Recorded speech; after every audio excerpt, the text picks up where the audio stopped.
I had heard Jesus say that he had came to bring good news for the poor. And it seemed to me like what we were giving wasn't good news. And I believe that if a gospel isn't good news for everyone, it isn't very worthy of the name gospel. So either it's good news for everyone or it's good news for no one. So I started spending time with people who were homeless.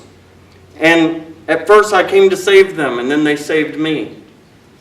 But I had this one moment where I had this woman who was talking to me.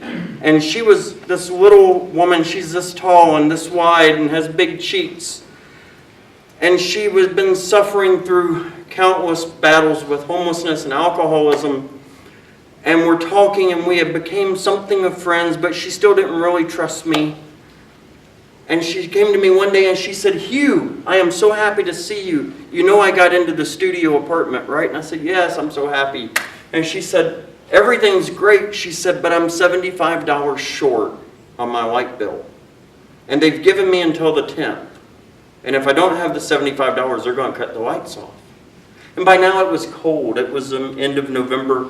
And if she had her lights cut off, her heat is cut off. And her sobriety and her housing status and all was hanging by a thread. And I didn't have any money. And now I just call y'all. But I didn't know y'all yet. And I told her, I said, "Lena, I'm really sorry. That just sucks. I don't know what to do." And she said, "Well, you could help me if you wanted to."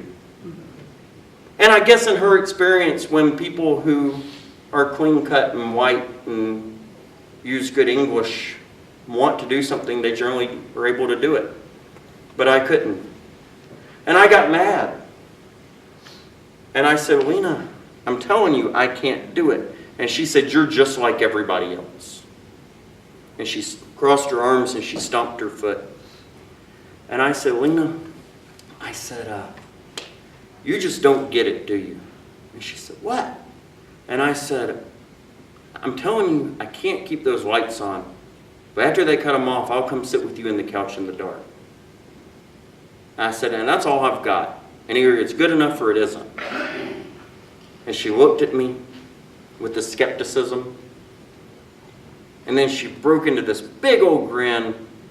And she gave me this big hug with tears running down her cheeks onto my shirt. And she said, "Right now, you're the only friend I've got." She said, "That's all I needed. I just need someone who's willing to sit with me in the dark." And that's when I knew I was home.